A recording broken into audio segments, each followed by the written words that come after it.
দুনিয়াতে সর্বাপেক্ষা বড় ইবাদতের নাম হলো আল্লাহ তাআলার প্রশংসা।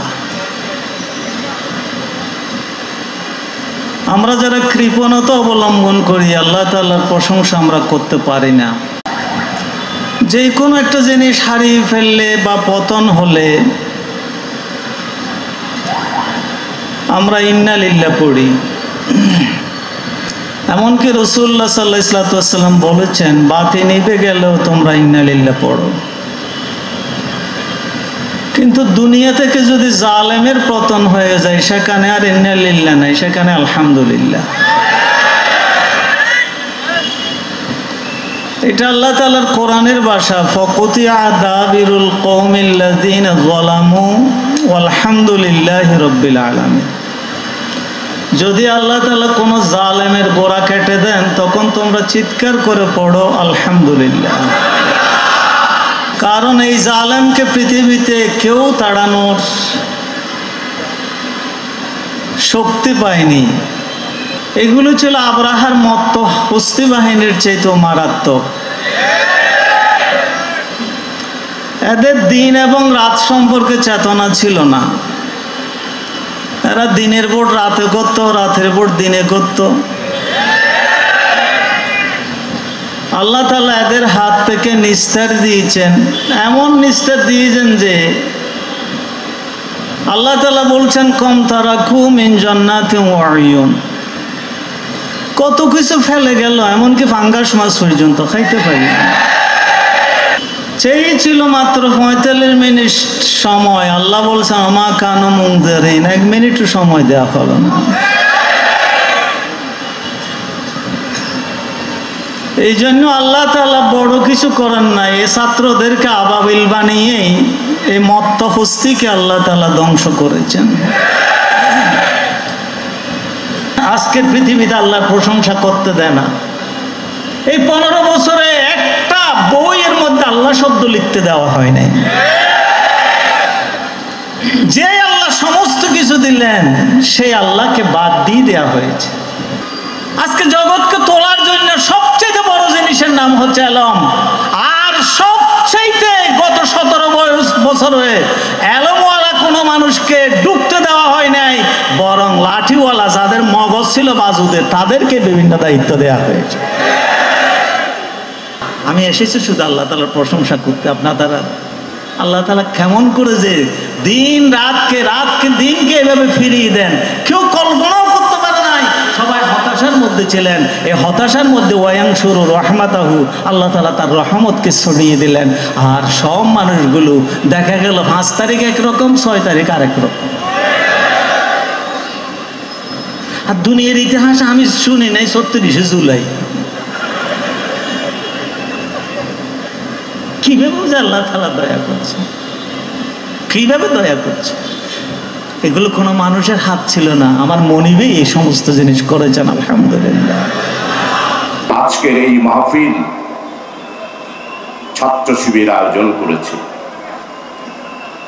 প্রিয় ভাই সব, আমার নবী এই দুনিয়াতে এসেছিলেন জালেমদের বিরুদ্ধে, জুলুমের বিরুদ্ধে, অন্যায়ের বিরুদ্ধে, অত্যাচারের বিরুদ্ধে, দুর্নীতিবাজদের বিরুদ্ধে, লুটপাটের বিরুদ্ধে, হত্যাকারীদের প্রতিশোধ নেওয়ার জন্য আমার নবী মুহাম্মদ সাল্লাল্লাহু আলাইহি ওয়াসাল্লাম পৃথিবীতে এসেছিলেন।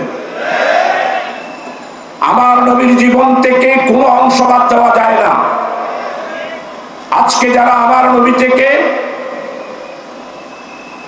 রাজনৈতিক, সামাজিক, মানুষের চরিত্র, ব্যবহার, মানবতা বাদ দিয়ে আমার নবীকে যারা চিন্তা করেন, তাদের ব্যাপারে আল্লাহ তাআলা কোরআনে মাজিদের মধ্যে একটা সূরা নাযিল করেছেন। সেই সূরার নাম সূরা কাউসার। টাকা হলো দুর্নীতির টাকা। একবারের জায়গায় 5 বার উমরা করবে। আমার নবীকে যখন এগুলো বলা হবে,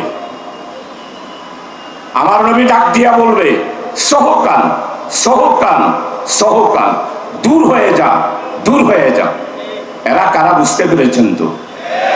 এরা কারা বুঝতে পেরেছেন তো?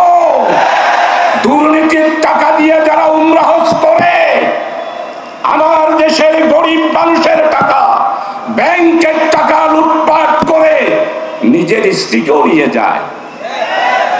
তাওয়াফের মাঠে তাদের স্ত্রীরা লিপস্টিক দিয়ে তাওয়াফ করে। হাজারবার উমরা করতে পারেন, আমি ফতোয়া দিয়ে যাচ্ছি এই উমরাকারীদেরকে হাউজে কাউসারে ওই যে সহকান বলে ধুঁড়িয়ে দেওয়া হবে। এরাই হলো সেই সমস্ত মানুষেরা এবং নাগরিকেরা। ব্যাংক লুটপাট, দুর্নীতি, মানি পাচার, এটার মাধ্যমে বাংলাদেশকে একটি জাহান্নামে পরিণত করেছে বিগত আমলে যারা সরকারে ছিল। 1 তারিখ বেআইনি ঘোষণা করলো নিষিদ্ধ, 1 তারিখ গেল, 2 তারিখ গেল, 3 তারিখ গেল, 4 তারিখ, 1 তারিখ 4:30টায় নিষিদ্ধ ঘোষণা হলো। আর 5 তারিখ 4:30টার সময় যিনি ঘোষণার সিদ্ধান্ত দিয়েছিলেন উনি বাংলাদেশ ছেড়ে চলে যেতে হল। খুন করলেন, আইনা করে দিলেন, হত্যা করলেন। আমরা 18 বছর সহ্য করলাম। ওরে বাপের বাটি শেখ হাসিনা 20 মিনিটও সহ্য করতে পারলেন না। আজকে ঘোষণা করতে চাই, মাননীয় উপদেষ্টা, আপনি চট্টগ্রামের কিছু সন্তান নয়, সারা বিশ্বের নোবেল বিজয়ী ডক্টর ইউনূস। আপনার কাছে বাংলাদেশ ইসলামী ছাত্র শিবিরের সিরাত মাহফিলের দাবি করব, রাশেদ খান মেমন, মতিয়া চৌধুরী, তুফাইল আহমদ, আমির হোসেন আমু বাংলাদেশে যেন আর রাজনীতি করতে না পারে। আর ছাত্র শিবিরের মঞ্চ থেকে বলতে চাই, ছাত্র শিবিরের 400 নেতা কর্মীদেরকে যারা হত্যা করেছে, প্রত্যেকটা হত্যার হুকুমের আসামি শেখ হাসিনা, প্রত্যেকটা হত্যার আসামি আওয়ামী লীগ। এদেরকে বিদেশ থেকে এনে বাংলাদেশের বিচারের আওতায় এনে তাদের ফাঁসির ব্যবস্থা করতে হবে। এক অনিশ্চিত যাত্রা থেকে এ জাতি মুক্তির যে আলোক নিশাপে আজকে পথ চলছে, তার আন্দোলনে নেতৃত্ব দিয়েছিল ইসলামী ছাত্র শিবির এবং এদেশের ছাত্র জনতা। আপনারা জানেন, হাসিনা ফ্যাসিস্ট তার জুলুমের পাহাড় সম নির্যাতনে এদেশের ছাত্র জনতার লাশ ত্যাগ, এদেশের তাওহীদি জনতার ত্যাগ এবং মানুষের ত্যাগের বিনিময়ে আমরা ফ্যাসিস্ট হাসিনা মুক্ত একটি বাংলাদেশকে দেখতে পাই। প্রিয় উপস্থিতি,